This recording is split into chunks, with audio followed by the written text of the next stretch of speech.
Allah, Allah, Allah, Allah, Allah,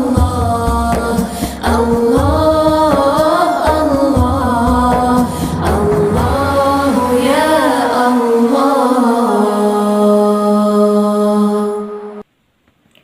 A'udzu billahi minasyaitonir rajim. Bismillahirrahmanirrahim. Alhamdulillahirabbil alamin wassalatu wassalamu ala sayyidina Muhammadin wa ala alihi washabbihi ajma'in.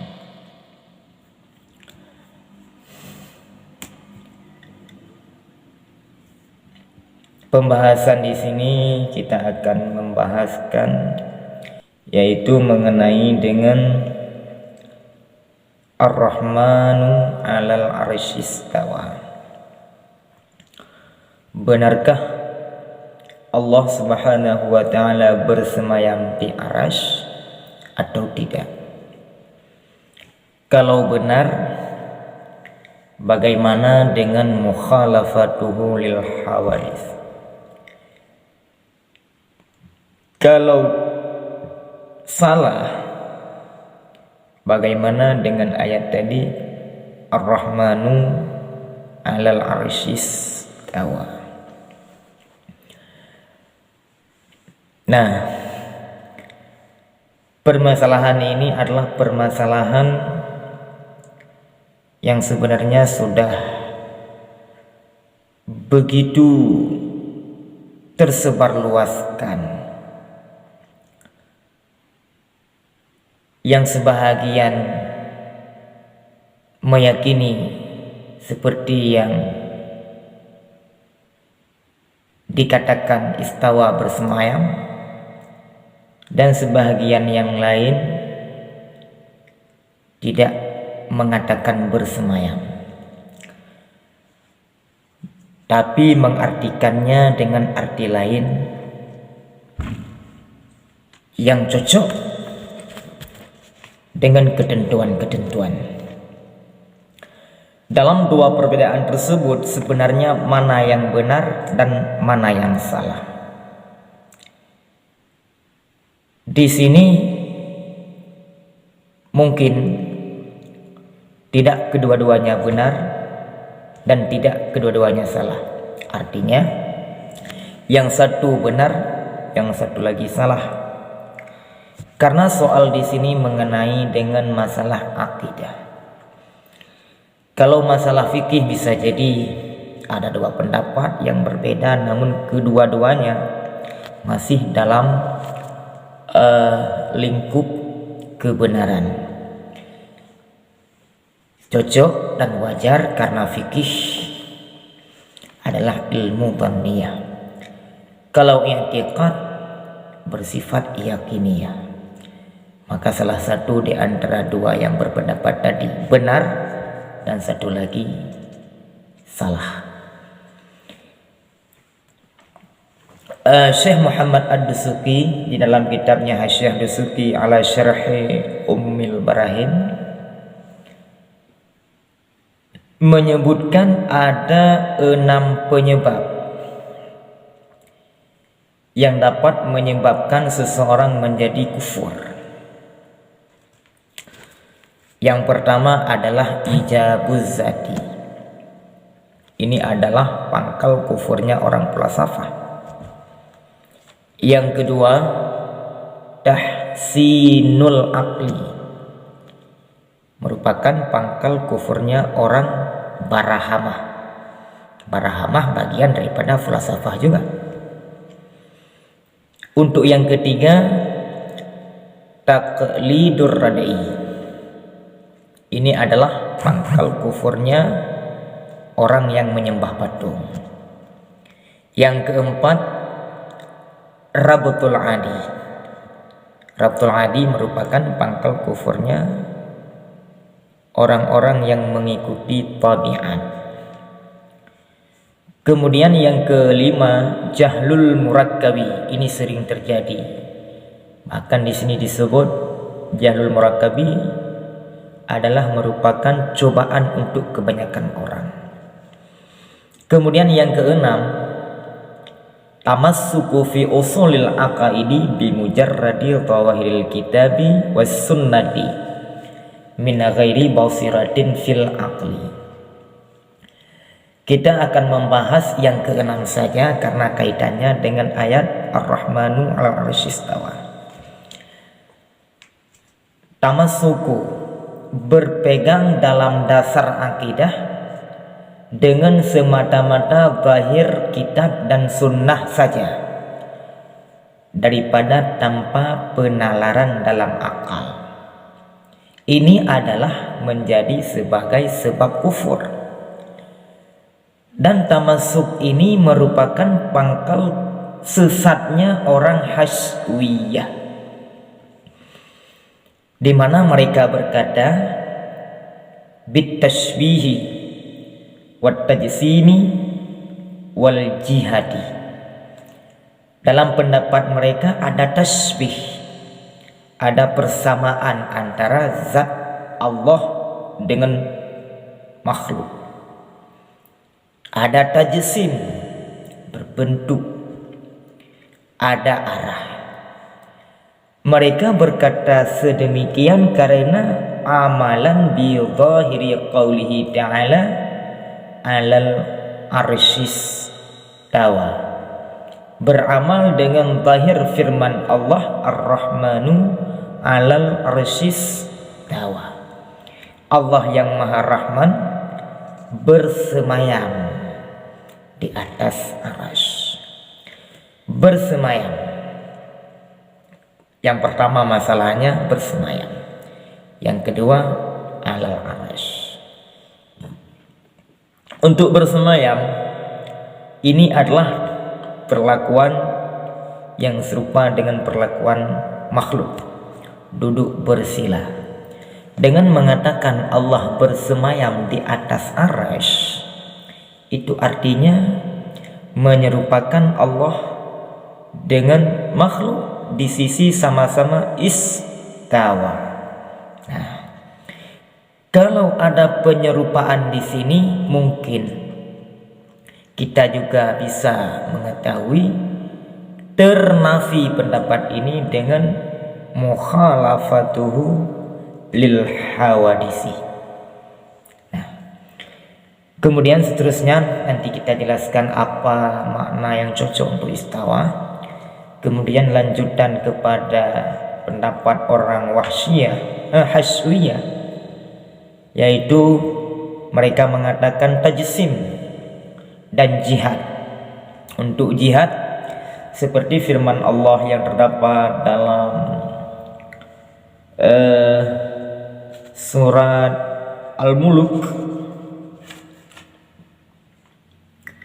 ayat 16. Di sana disebut amantum man fis samai ayakhsifa bikumul ard fa idza hiya tamur. Apakah engkau merasa aman terhadap siman orang yang ada fis sama? Ya, versi mereka mengartikan sama di langit. Man fis sama di sini adalah Allah. Kalau sama, kata sama diartikan dengan langit, berarti Allah Ta'ala bertempat di langit. Bertempat di langit itu ada arah tempatnya. Ya. Kemudian satu lagi sebagai contoh,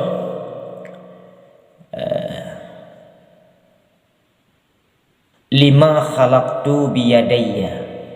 Nah, lima khalaqtu biyadaya. Ini terdapat dalam surat Sad ketika Allah Ta'ala berfirman kepada iblis, qala ya iblis ma mana'aka an tasjuda lima khalaqtu biyadaya.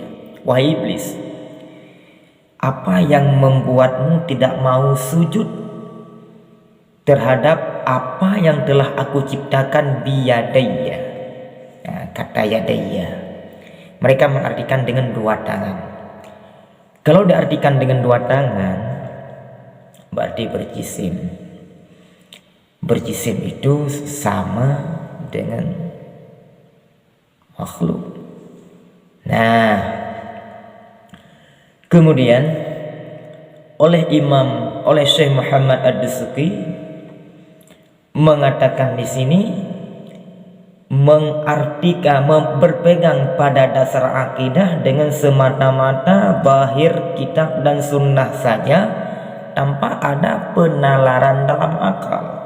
Ini adalah menjadi sebagai sebab kufur, dan ini adalah merupakan pangkal sesatnya Wahsyiyah yang mereka mengartikan Quran dan sunnah hanya dengan makna zahir dari lafaz yang tersebut di sana.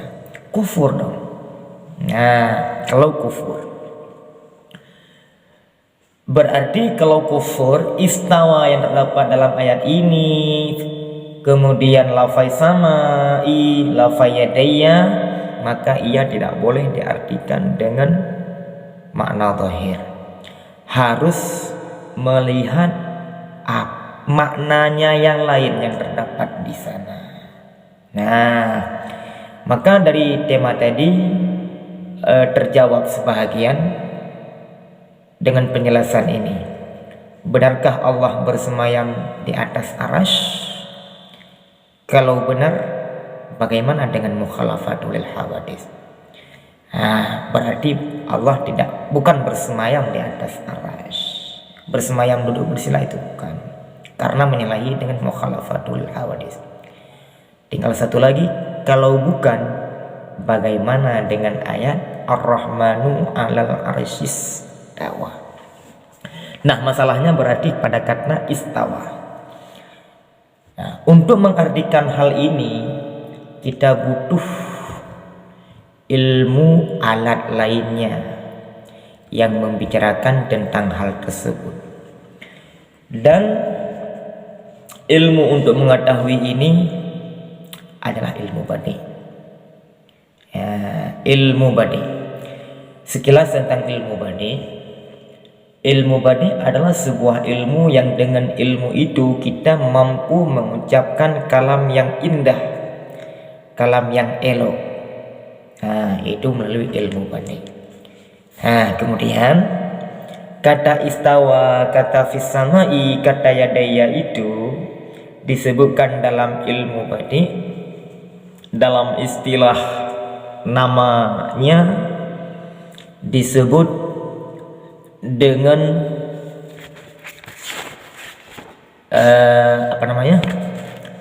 tauriyah.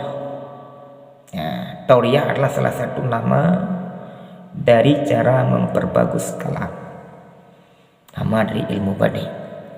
Tauriyatun, tauriyah. Pengertian tauriyah, ayus karalaftun lahu ma'nayani, qaribun wa ba'idun, wa yuradu al-ba'id.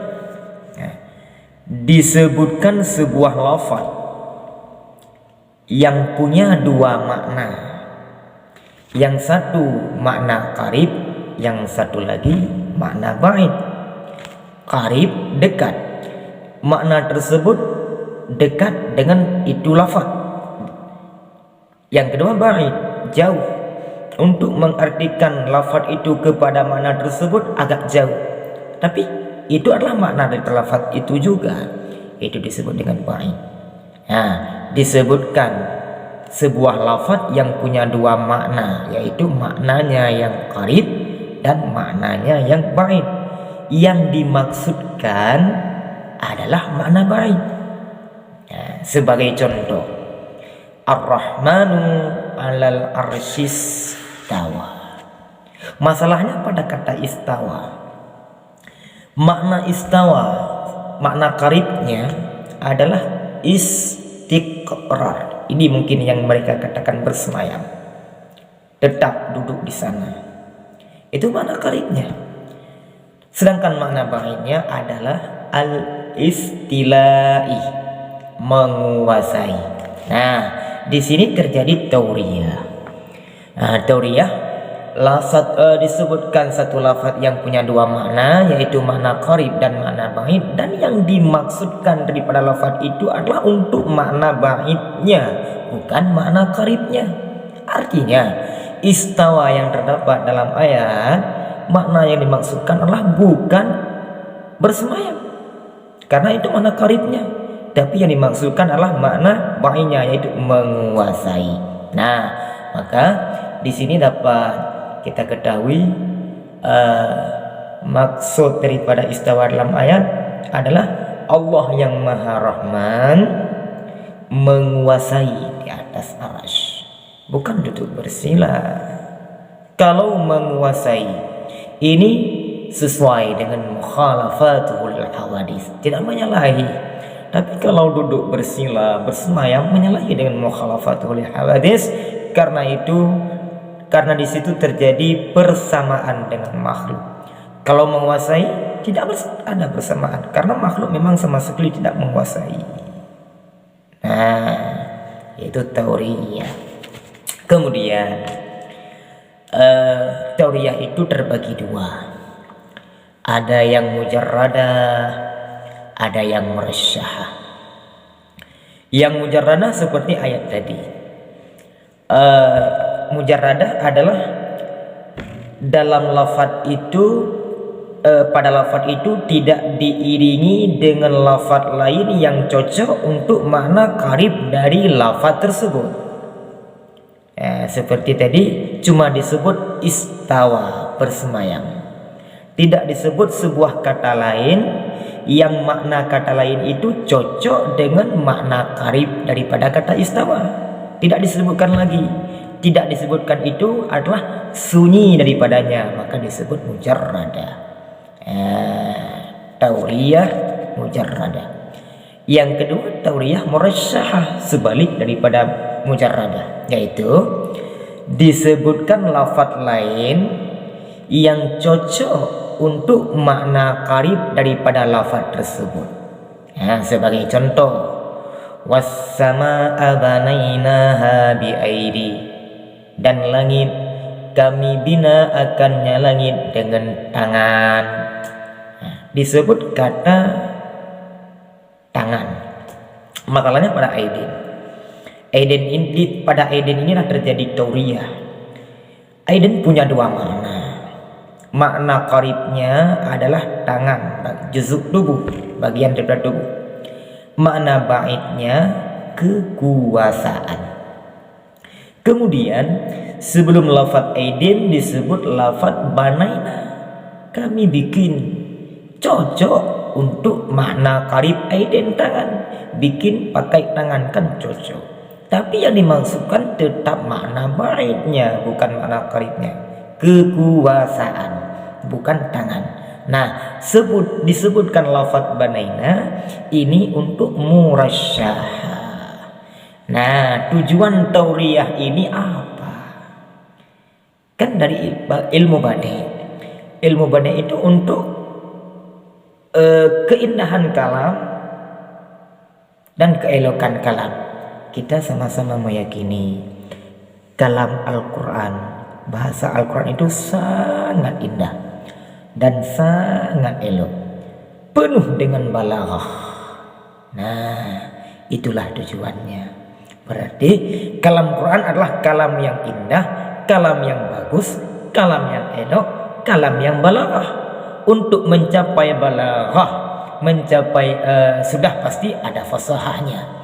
Kemudian diikuti dengan badi, keindahan.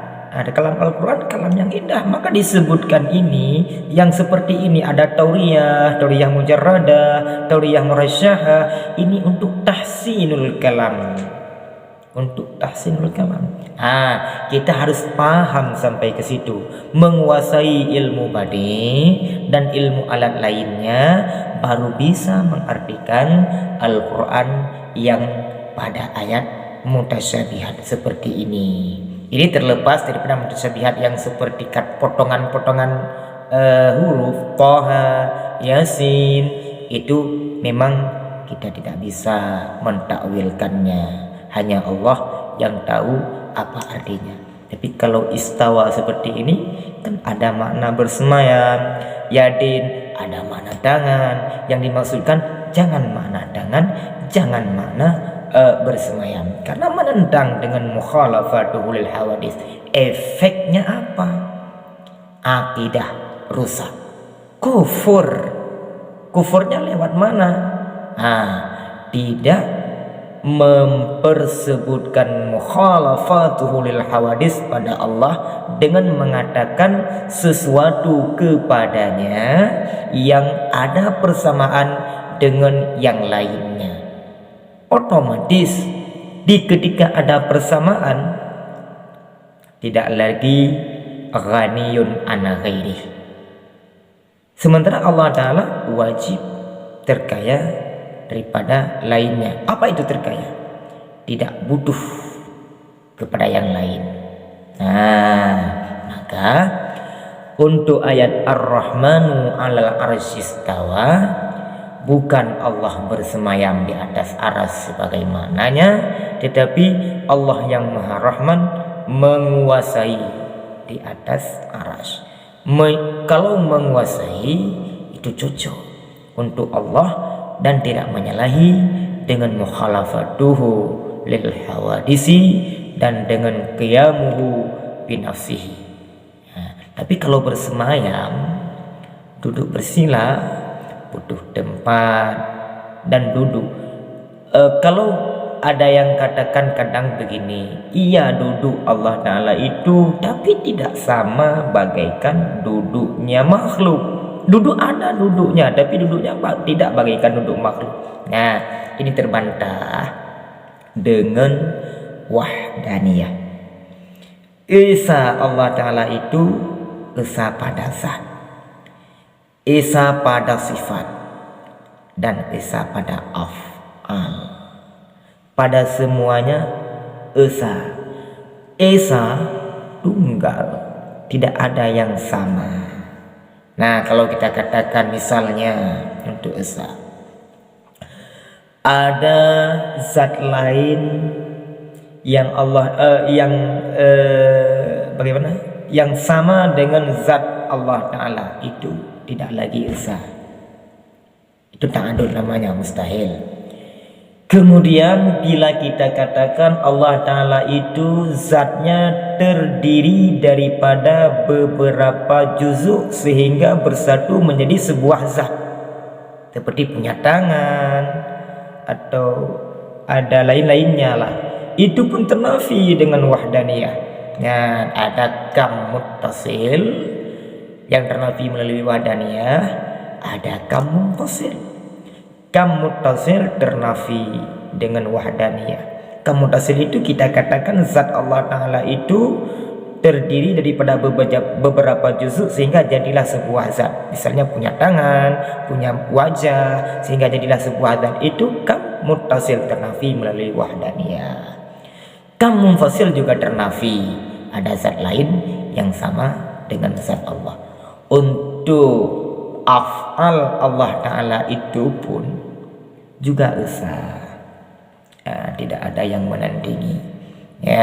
Kan qul huwallahu ahad Allahus samad lam yalid wa lam yulad wa lam yakul lahu kufuwan ahad.